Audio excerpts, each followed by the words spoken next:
मेरा कोई नहीं, सब मेरे चाहने वाले हैं, मेरा कोई नहीं, मैं भी इस मुल्क में उर्दू की तरह रहता हूँ। दोस्तों, सबसे पहले आज यौम उर्दू की मुबारकबाद कि हमारी अपनी मादरी ज़बान है।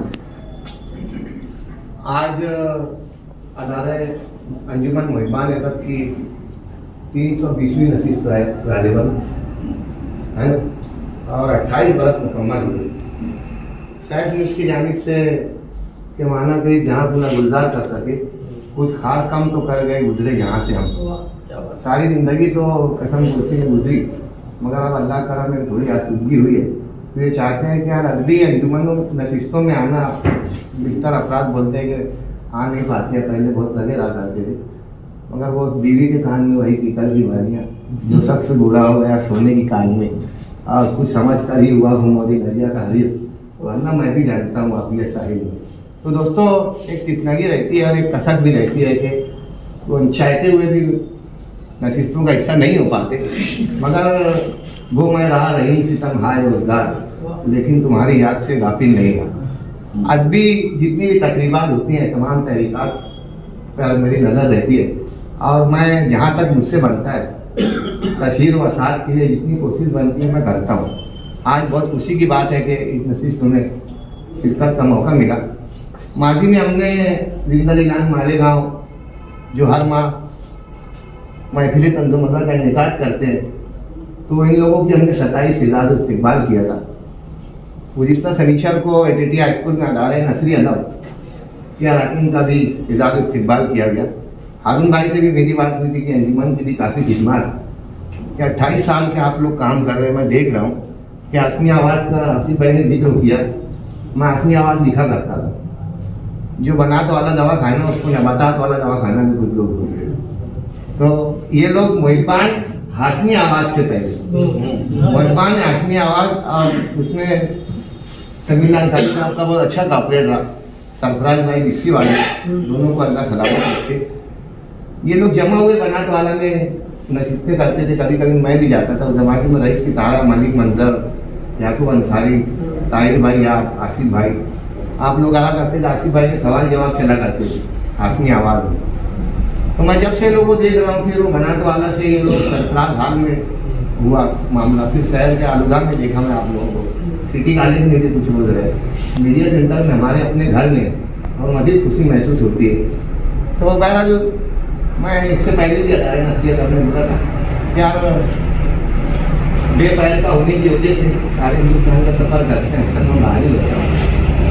शहरों में जब भी मैं जाता हूँ तो मालेगांव से मुतालिक जो भी कहा जाए कि खाने पीने की तारीफ़ की जाती है, लोगों की मेहमान नवाजी की तारीफ़ की जाती है, लेकिन यहाँ की जो अदबी तहरीकात है, जो अच्छे उर्दू के लोग उसको काफ़ी पसंद करते हैं और देखते हैं। अभी जिंदा दिलान की जो नशिस्त है उसको देखते हुए उसकी तकलीफ भिवंडी में हुई, हम नशी के जरिए महफिल तंजुमगर का इनेकाद हुआ, तो मालेगांव से लोग तहरीक पाते हैं। तो ये चीज़ें जब देखते हैं तो खुशी महसूस होती है।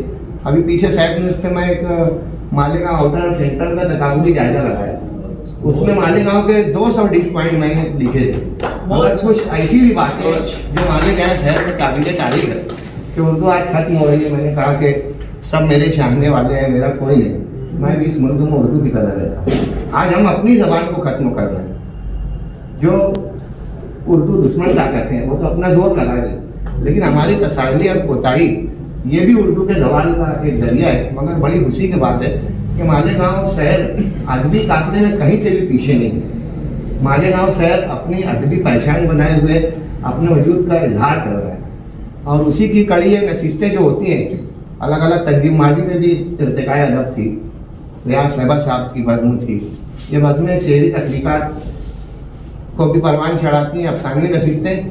मैंने एक बात कही थी नसरी अदब में कि मुशायरे तो हर जगह होते हैं, नशिस्तें खाल खाल शहरों में होती है, शहरी नशिस्तें, मगर अफसानी नशिस्तें मैं शायद ही किसी शहर में मैंने देखा होगा। भोपाल और दिल्ली जैसे उर्दू के काबों में भी ऐसा मामला नहीं है।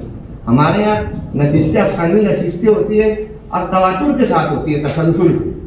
आज 320 भी उन लोगों की 250, 200, 200 के आसपास जो भी है। ये बहुत बड़ी बात है कि हम लोग तसलसल के साथ अदब पर काम कर रहे हैं। नए लिखने वाले भी उसकी वजह से पैदा हो रहे हैं, सुनने वाले भी पैदा हो रहे हैं। आज इस मौके पर सैफ न्यूज़ की जानिब से मैं चाहता हूं कि मोहम्मद रजा सर के हाथों हारून अख्तर ईसा साहब की खिदमत में ये मोमेंटो पेश करेंगे। अहमद नहीं वहाँ जाता ईसा साहब के नामसाइल हालात जिनको बोला जाता है। आसिफ फैजी साहब आ जाएंगे। सर आप भी आएंगे ना, रहने दीजिए नहीं। माओवादी गिरफ्तार, सैकड़ों बंदूकों के साथ माओवादी लीडर भूपति सोनू दादा समेत 300 नक्सलवादियों ने आत्मसमर्पण सरेंडर कर दिया। तेरे हिरासत हुए इन सरकारी फौजी इंतहा पसंदों में के स्तर पर हजारों लाखों और कुछ पर तो 1 करोड़ से जायद के इनामात। मिर्मा फरार, इस पर तो 10 करोड़ का इनाम, क्योंकि इस पर सैकड़ों कत्ल के मामलात में मुलविस होने का इल्जाम। हुकूमत नक्सलवाद के खिलाफ मुसलसल मुताबिक है। इन बहते हुए नक्सलवादियों को राष्ट्रीय विचारधारा में लाने के लिए आखिर जंग विचारों की ही तो होती है। नक्सलवाद सिमटने के बावजूद पूर्ण हौसला है। हुकूमत अपनी कामयाब मुहिम पर 56 इंचों का सीना किए हुए है। पहाड़ों जंगलों से घिरी, भूख प्यास और महरूमी का शिकार इन वादियों के बासिंदगान कैमरे के सामने तो खुश हैं, मगर बेनींद डरी सहमी रातों में इन्हें तशवीश भी है कि अब क्या होगा। इलाके पर सरकार मुसल्लत हो रही है। क्या इन पर मजीद जिंदगी तंग होगी? क्या इनसे जमीन छीन ली जाएगी? दुनिया भर की तरक्की के बावजूद कबायली जिंदगी जीने पर मजबूर, तालीम, सेहत और बुनियादी सहूलियात से महरूम ये बेचैन लोग जो गैर सरकारी बंदूक वालों के सुराग में धोखे की जिंदगी गुजार रहे थे, अब इन लोगों को सरकारी बंदूक के तले वादों पर जीना होगा। आज़ादी खत्म, हिसाब देना होगा। न जाने कैसे कैसे टैक्सेस, नित नए कवानीन की बंदिश, फिरका वारियत का जहर, सेकुलरिज्म का झूठ। आबादियों में तो काम नहीं होते। दुनिया से कटे इन इलाकों में कब और कैसे विकास होगा? कब जिंदगी आसान होगी? कब दुनिया से वास्ता होगा? माओवादियों, फौज और आवाम में मुफाहमत क्यों नहीं होती? सरेंडर करने वालों ने कहा हथियार छोड़ रहे हैं। अपने हुकूक और मुतालबात के लिए आयनी लड़ाई जारी रहेगी। बंदूक से लड़ने वाले क्या कलम के जरिए जंग जीत पाएंगे? खामोश वादियों में मीडिया वाला चिल्लाकर कह रहा था, बिग ब्रेकिंग न्यूज, ये है सरेंडर करने वाले भूपति का घर, 1 करोड़ के नक्सलवादी सोनू दादा का घर। कैमरा घूम रहा था। मिट्टी का मकान, पाचड़ की छत, 1 बीमार बकरी, 3 मुर्गियां, 2 भूखे कुत्ते, 3 कमजोर लागर लड़कियां, चूल्हा फूकती भूपति की बदनसीब बीवी, एंकर का जोखम भरा कवरेज, व्यूज मिलियन से हो गए। AK-47 बगदार खेतू आंखें लाल किए अश्कबार आंखों से गारों में छुपी वीरानी में पत्थरों को घूर रहा था, अपने कामरेड साथियों से दूर। अपने क्षेत्र में इसने सबसे ज्यादा फौजियों को मारने का रिकॉर्ड बनाया था। अक्सर को तो वो बिला वजह ही आम शहरियों को अक्सर वो बिला वजह सरकारी मुखबिर कहकर मार देता था। आज भी उसने एक सरकारी मुलाजिम को 10 गोलियां मारकर मौत के घाट उतार दिया था। खेतू का सुर को चेहरा देखकर उसका करीबी साथी परमार उसके करीब आया और कहने लगा, क्यों मारते हो इतने लोगों को बिला वजह? क्या ये हमारे नियमों के अनुसार है? क्या हमारे हेड कामरेड्स ने यही सिखाया है? परमार की बात सुनकर खेतू आग बगोला हो गया। चिल्ला चिल्लाकर कहने लगा, मुझे 1 करोड़ इनाम तक पहुंचना है, मुझे 1 करोड़ चाहिए। आखिर मेरे भी तो बीवी बच्चे हैं, क्या दिया मैंने इन्हें? आखिर क्या मेरे बाद तो वो चैन सुकून व आसूदगी की जिंदगी जी सके, तुम लोग मुझे रोकना नहीं, वरना मैं तुम सबको भी मार डालूंगा। जमीनी मादनियात, कोयले और लकड़ियों के ठेकेदारों की बढ़ती अय्यासियों के दरमियान सूरज निकलता रहा, बस दिन की खबर देने के लिए। चांद निकलता रहा रात का सन्नाटा दिखाने के लिए। अब खेतू पर पूरे 1 करोड़ का इनाम जाहिर कर दिया गया है। बात खेतू तक भी पहुंची। खुशी से उसकी आंखों में आंसू आ गए। घर वालों का चेहरा आंखों के सामने घूमने लगा। और फिर अबू झमाड़ के जंगलों में खड़ी दोपहर वादी में सरासिंगी थी। जन अदालत में नक्सली लीडर ने खेतू को कई गोलियां मारकर हलाक कर दिया। आत्मसमर्पण, सरेंडर के शब्द, सारी कार्रवाई और सजाए मौत बेजुबान बाशिंदों के दरमियान माविष्ट कवानीन के तहत अंजाम दी गई। खेतू के गांव में खेतू की बीमार मां लाश के इंतजार में किवाड़ से ओट लगाए बैठी है। रोती हुई बीवी बार बार पगडंडी को तक रही है। 2 बेटियां मां को रोता देखकर सिसक रही है। छोटा बेटा अपनी बहनों से पूछ रहा है, बाबा कैसा दिखता है, कब आएगा, क्या लाएगा।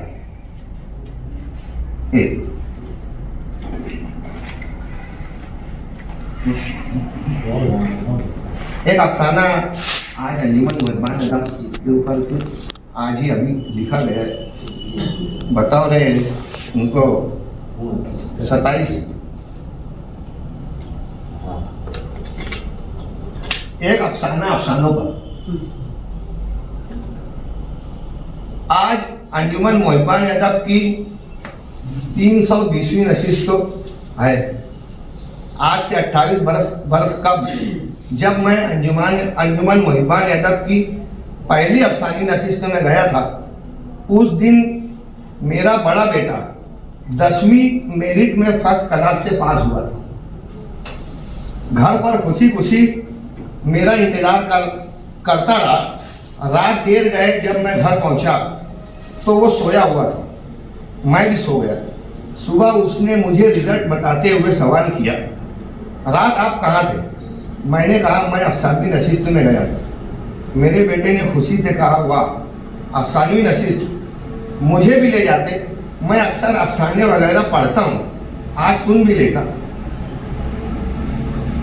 जब भी नशिस्त तो रहे, मुझे भी खबर करना। दिन गुजरते गए। 6 साल बाद मेरे बेटे की शादी हो गई। फिर पोता आया, वो बड़ा हुआ। आज इसकी उम्र 22 साल, वो MA BEd पास हो चुका है। आज 28 साल बाद जब मैं अफसानी नशिस्त से लौटा तो पोते ने पूछा, दादा कहाँ गए? मैंने कहा, अफसानी नशिस्त में गया। पोते ने कहा, हाँ, ये लफ्ज़ मैंने अक्सर सुना है। फिल्मी नगमों में और अंग्रेजी फिल्मों के किरदार को अक्सर अफसानवी किरदार कहा जाता है। मैं सो गया। ख्वाब में अक्सर वही बातें आती हैं जो हम सोचा करते हैं। मैंने ख्वाब में देखा, मेरे पोते का बेटा दरवाजे पर खड़ा है। मैं अफसानवी नशिस्त से लौटकर दरवाजे से घर में दाखिल हो रहा हूँ।